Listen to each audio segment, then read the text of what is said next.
Praise the lord. ఈరోజు వాక్యాంశము 2 యోహాను పత్రిక 1:4. సత్యమును అనుసరించి నడుచుచుండుట కనుగొని బహుగా సంతోషించుచున్నాను. ఆమేన్, హల్లెలూయా. ప్రభు ఈ వాక్య భాగం నుండి ఈరోజు మనతో ఏం మాట్లాడుతున్నారో చూద్దాం.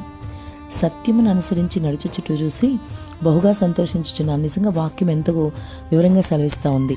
అంటే మనం సత్యం అనుసరించి నడుచుకోవాలని ప్రభు కోరుకుంటున్నాడు. ఆయనే స్వయంగా చెప్తున్నాడు కదా. యోహాను సువార్త 14:6 ప్రభువారు స్వయంగా నేనే సత్యం అంటున్నాడు. అంటే ఆయన సత్యవంతుడైన దేవుడు కాబట్టి ఈరోజు నీవు కూడా సత్యము కలిగి ఉండాలని సహోదరుడా దేవుడు నీతో మాట్లాడుతున్నాడు. మరి ఈరోజు నీ పరిస్థితి ఏంటి? నీ ఆత్మీయ జీవితం బాగానే ఉందా? నువ్వు సత్యమును ప్రేమగా ఎంచుతున్నావా? సత్యమును అనుసరించి నడిచే వ్యక్తివేనా? మరి నీవు మాటిమాటికి అబద్ధాలు చెప్తున్నావా? యేసు వల్ల నువ్వు సత్యవంతుడిగా ఉండాలని ప్రభు చెప్తున్నాడు, వాక్యం సెలవిస్తుంది కదా. మరి నువ్వు ఇంతవరకు సత్యవంతుడిగా లేకపోతే ఇక మీదటైనా నీవు అన్ని విషయాల్లో సత్యంగా నడుచుకోవాలి. ఆయన మరి సత్యవంతుడు కాబట్టి నీవు కూడా మరి సత్యవంతుడిగా ఉండాలి.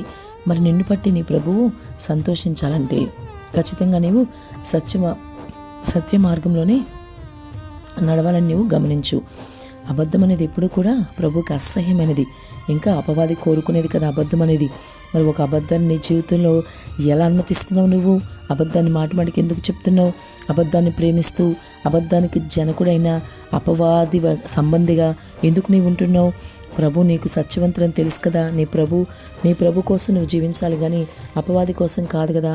మరి అపవాది లక్షణమే అబద్ధం కాబట్టి నీలో ఉన్న ప్రతి అబద్ధాన్ని ఇప్పుడే విడిచిపెట్టు. నువ్వు అపవాది సంబంధిగా ఉండటానికి కాదు దేవుడు నిన్ను ఎన్నుకున్నది. నువ్వు దేవుని సంబంధిగా ఉంటూ దేవుని చెప్పిన మాట వినాలని దేవుడు నిన్ను నీ వైపు నుంచి కోరుకుంటున్నాడు. కాబట్టి ఇంతవరకు చిన్న విషయాలే కదా అని అనేక విషయాలను అబద్ధాలు చెప్తూ వెళ్తున్నావేమో.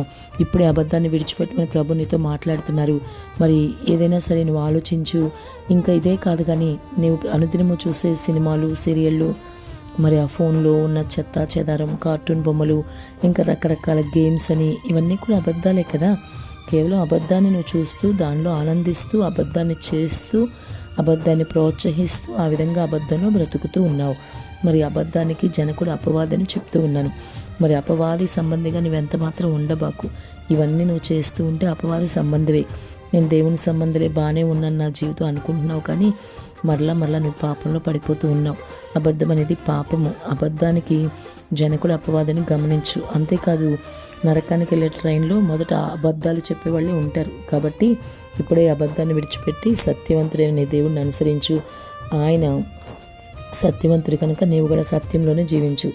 నీ జీవితంలో ప్రతి అబద్ధాన్ని ఇప్పుడే విడిచిపెట్టు. ప్రభు నీతో మాట్లాడుతున్న ఈ సమయంలోనే మరి అబద్ధాన్ని విడిచిపెట్టి ప్రభుని అనుసరించు. నీవు సత్యవంతుడిగా ఉన్నప్పుడు నీ ప్రభు నిన్ను బట్టి సంతోషిస్తాడు. ఆయన రాజ్య వారసత్వం నీకు ఇస్తాడు. ఆమేన్.